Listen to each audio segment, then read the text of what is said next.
Terima kasih Anda masih bersama kami di Kompas Petang, saya Cynthia Rompas. Saudara, Koalisi Indonesia Maju memberi respon positif atas pernyataan mantan Gubernur Jakarta, Basuki Cahayapurnama alias Ahok yang mengatakan siap maju Pilgub jika diberi kesempatan oleh warga Jakarta.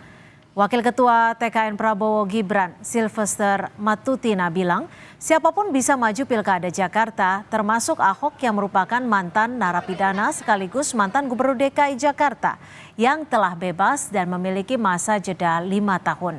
Ahok menjadi salah satu calon potensial untuk dijagokan di Jakarta bersamaan dengan nama Anies Baswedan dan Ridwan Kamil.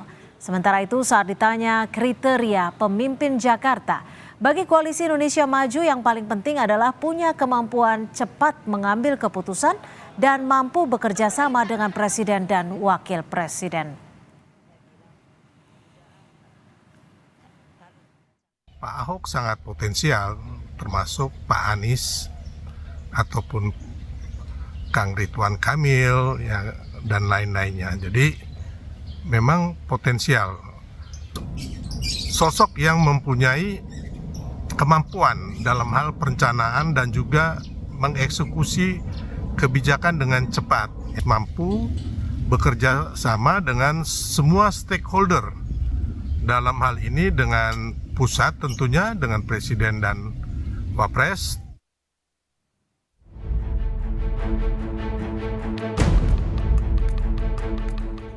Jelang pendaftaran calon gubernur dan wakil gubernur di Pilkada Jakarta, Gubernur Jakarta periode 2014-2017 yang juga politisi PDI Perjuangan, Basuki Cahayapurnama atau Ahok, menyatakan dirinya siap maju pemilihan gubernur Jakarta jika diberi kesempatan oleh warga.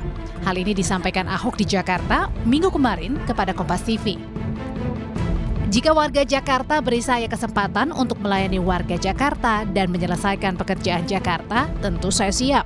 PDIP sedang membangun kerjasama dengan partai lain. Demikian ujar Ahok.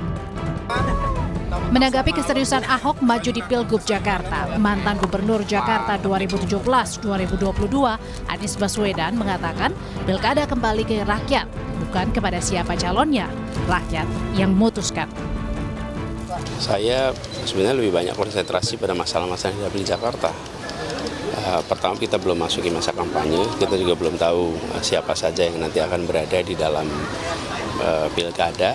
Jadi fokus saya sekarang adalah soal masalah-masalah yang dihadapi warga. Pak Anies cukup percaya diri Pak untuk menghadapi nama-nama yang populer itu Pak? Pada akhirnya pilkada itu kembali pada rakyat, bukan kepada siapa calonnya, tapi pada rakyat. Dan toh yang memutuskan adalah rakyat Jakarta.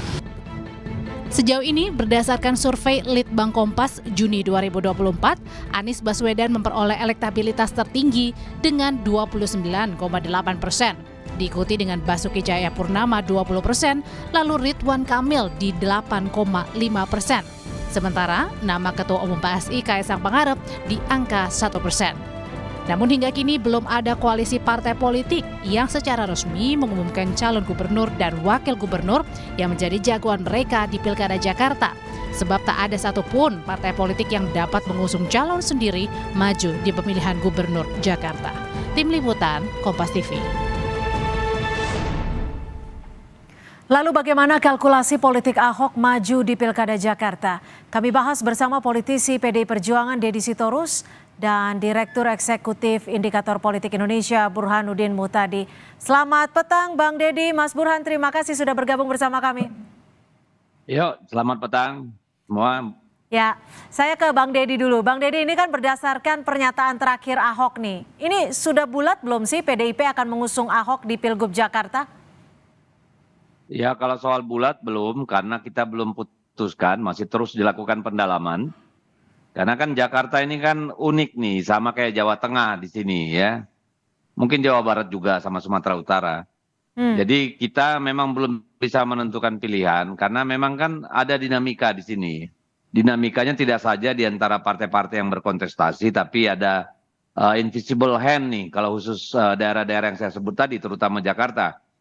Jadi kita melihat kalau di Jakarta kan kita tidak bisa maju sendiri. Setidaknya harus bekerja sama dengan dengan PKB. Jika Kimnya tetap tuh misalnya mengusung secara bersama-sama.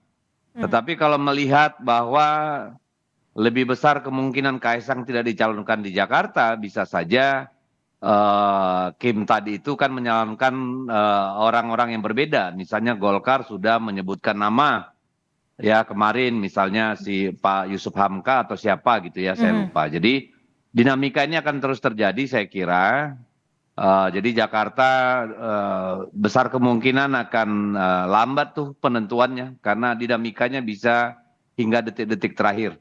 Oke, Mas Burhan, kalau untung ruginya memajukan nama Ahok bagi PDIP seperti apa?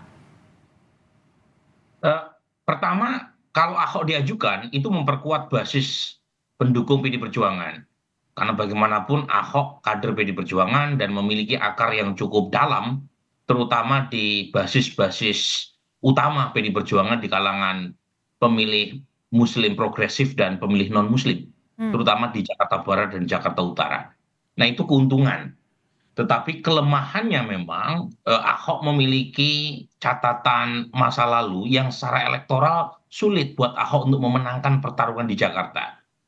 Jadi saya don't get me wrong ya, saya tidak pernah mempersoalkan faktor primordial, tetapi sebagian besar warga Jakarta masih berkubang dengan masalah itu. Jadi kita mendengar berkali-kali Ahok menyatakan siap maju di Pilgub Jakarta, dan menurut saya setuju, dia jauh lebih siap sekarang ketimbang sebelumnya. Tetapi masalahnya pemilih di Jakarta yang belum siap untuk memilih Ahok. Dan ini terefleksikan dalam survei kami. Ya. Jadi kalau maju terutama head to head melawan Anies, Ahok langsung habis karena basis pemilih Muslim banyak yang lari dari Ahok. Ini masalah yang menurut saya cukup struktural yang membuat Ahok kalau dari sisi elektabilitas itu sepertinya berat untuk melawan Anies. Tapi lagi-lagi ini kan waktu masih panjang ya, dan saya kira PD Perjuangan mempertimbangkan banyak hal terkait dengan bukan hanya faktor elektoral, tapi juga siapa lawan yang akan diusung oleh koalisi Indonesia Maju atau koalisi lain dalam konteks Pilkada Jakarta. Bang Deddy, kalau yang seperti disebut Mas Burhan tadi, tapi seperti apa sih sebenarnya dinamika suara akar rumput ini besar kemana? Ya kalau dinamika akar rumput besar kemana kan bisa dilihat dari survei ya. Tapi kalau dari pemahaman kita dengan hasil interaksi kita dengan akar rumput PDI Perjuangan, memang berharap bahwa kader PDI Perjuangan yang maju, gitu ya.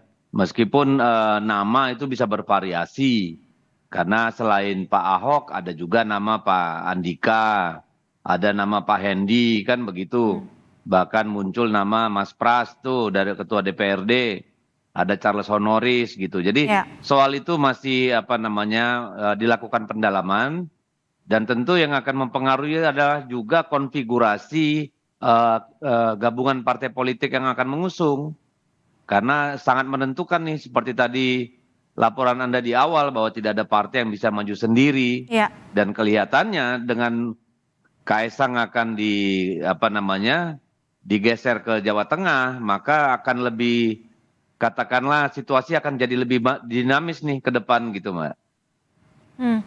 Nah, Mas Burhan, kalau dilihat dari sinyal-sinyal yang dibaca, akan kemana nih PDIP menentukan pilihannya? Karena kan sebelumnya Mbak Puan sempat bilang nih bahwa peluang usung Anies di atas 50%. Ya, saya sendiri tidak tahu ya. Jangankan saya ya, pihak internal PD Perjuangan juga masih menghitung kan, kira-kira siapa yang akan diajukan. Tetapi lagi-lagi kalau pendekatannya politik dalam pengertian PD Perjuangan ingin mengusung calon yang jauh dari radar kekuasaan hari ini atau yang akan datang, kemungkinan calon yang secara politik dekat dengan PD Perjuangan di luar dari kader internal mereka adalah Anies Baswedan. Ya, karena Anies kita tahu menyuarakan narasi perubahan dalam konteks nasional yang berbeda dengan arus utama kekuasaan. Nah, masalahnya Anies menyodorkan insentif apa buat PD Perjuangan jika PD Perjuangan mendukung Anies? Karena wakil yang diusulkan oleh partai-partai pendukung Anies kan bukan hanya kader dari PD Perjuangan, banyak juga dari PKS atau dari PKB dan seterusnya. Nah, yang kedua, kalau pendekatannya ideologis, ya, dalam pengertian bukan politik, bukan Anies, karena secara ideologis ada banyak barrier ya yang memisahkan PD Perjuangan dengan Anies. Kalau pendekatannya ideologis, ya. Jadi kalau pendekatannya itu bukan office seeking, ya, tetapi ideologis, ada nama-nama yang mungkin lebih diutamakan oleh PD Perjuangan, terutama dari dalam. Tapi masalahnya PD Perjuangan tidak cukup kursinya, harus berkoalisi dengan partai lain. Partai lain untuk mendukung paket yang diusung PD Perjuangan itu umumnya mencari calon yang punya potensi menang. Dan per hari ini kalau kita melihat data survei, survei Kompas, survei Indikator, itu tidak ada nama internal dari PD Perjuangan yang punya elektabilitas kompetitif kecuali Ahok. Yang lain rata-rata kecil. Ya. Nah, yang terakhir, kalau dari sisi ideologis, Ridwan Kamil lebih dekat ketimbang Anies. Tapi masalahnya Ridwan Kamil ini kan sudah terlanjur kena cap sebagai bagian dari kekuasaan. Jadi 3 skenario itu saya kira masih menjadi perhitungan matang ya buat PD Perjuangan untuk memutuskan, apalagi masih ada waktu sebulan ke depan. Masih ada waktu sebulan. Bang Deddy, tapi ini berulang kali Ahok sempat menyatakan statementnya siap kembali maju di Jakarta. Ini sebelumnya sudah dikomunikasikan dengan PDIP belum? Ya tanpa harus dikomunikasikan kan kalau ditanya pribadi ya harus siap dong. Apalagi sebagai kader itu tentu dia harus mengatakan siap dan memang kan beliau siap. Sudah punya pengalaman, sudah mengerti daerah gitu kan. Jadi dan punya kapasitas why not gitu. Jadi itu satu keharusan bahwa Pak Ahok itu harus bilang iya kalau ditanya siap maju apa enggak gitu kan. Kalau dari akar rumputnya masih menimbang-menimbang, masih melihat situasi dan juga dinamika politik. Kalau dari Bu Mega sendiri membuka sedikit ruang tidak untuk Ahok maju di Pilkada Jakarta? Ya masih didalami Mbak, belum sampai ke Ibu gitu ya. Jadi kita masih melihat terus dinamika, hasil-hasil survei, suara kebatinan masyarakat dan sebagainya gitu. Jadi kalau udah sampai ke Ibu mah udah pasti udah kata putus gitu. Jadi kita belum sampai ke sana. Kita masih lihat bagaimana konfigurasi politik, bagaimana mood masyarakatnya sendiri, dan bagaimana konstelasi kekuasaan hari ini dan ke depan. Saya kira faktor-faktor itu akan sangat berpengaruh gitu Mbak. Oke, Mas Burhan, nanti berarti ketika berhadapan dalam Pilkada 2024 ini, November ini tergantung dengan siapa wakilnya juga kah? Iya betul. Jadi wakil menjadi sangat menentukan, karena kalau kita lihat dari survei terakhir Indikator misalnya, itu Anies tidak terlalu dominan sebenarnya. Dia unggul betul, signifikan di atas 2 nama yang lain, Ahok ataupun Ridwan Kamil, tetapi tidak mencapai 50%. Dalam berbagai macam simulasi, Anies hanya dapat 42%, paling tinggi. Artinya untuk memenangkan dalam satu putaran, itu tergantung berapa calon yang maju dalam pilkada nanti. Kalau lebih dari 2 per hari ini Anies sulit untuk menang satu putaran 50% persatu. Yang kedua, wakil menjadi menentukan. Nah, kalau dilihat dari 40 nama yang kita uji, ya 40 nama itu tingkat kedikenalan dan kedisukaannya beragam, tetapi elektabilitasnya di bawah 2%. Artinya nama-nama calon wakil gubernur itu umumnya kurang kompetitif. Nah, kalau kurang kompetitif, jadi yang menentukan adalah mesin partainya. Jadi kalau ada calon yang terasosiasi dengan mesin partai yang kuat di Jakarta, bisa PKS, bisa PD Perjuangan. Tapi gini Mas Burhan, kalau dilihat punya kontribusi. Gini Mas Burhan, kalau dilihat ini kan Ahok dibilang cukup siap. Tapi ada sejarah di belakangnya yang menjadi kendala. Kalau untuk hitung-hitungannya, kriteria wakil seperti apa yang bisa menandingi agar mampu melawan di Pilkada 2024 nanti? Yang bisa menutup sejarah masa lalu kelamnya Ahok lah. Ya kita sudah coba sebenarnya ya. Mulai dari nama Mbak Ida Fauziah dari PKB yang kita pasangkan dengan Ahok, kemudian Kiai gitu ya, tokoh ulama dan seterusnya. Ya dengan segala hormat tidak ngangkat. Jadi saya harus mengatakan dengan apa adanya bahwa polarisasi masa lalu itu masih membekas. Dan itu merugikan banget ya buat Ahok. Jadi poin saya, ya saya tidak tahu apa yang terjadi beberapa bulan ke depan, tetapi minimal dari survei terakhir, saya kira Kompas juga mencatat hal yang sama. Ya. Warga Jakarta masih membekas ya, isu terkait dengan 5 atau 6 tahun lalu. Sesuatu yang menurut saya tidak fair buat Ahok. Karena Ahok tidak bisa dijudge melalui isu-isu masa lalu, melalui isu-isu abad pertengahan. Tapi masalahnya warga kita masih seperti itu. Apa mau dikata?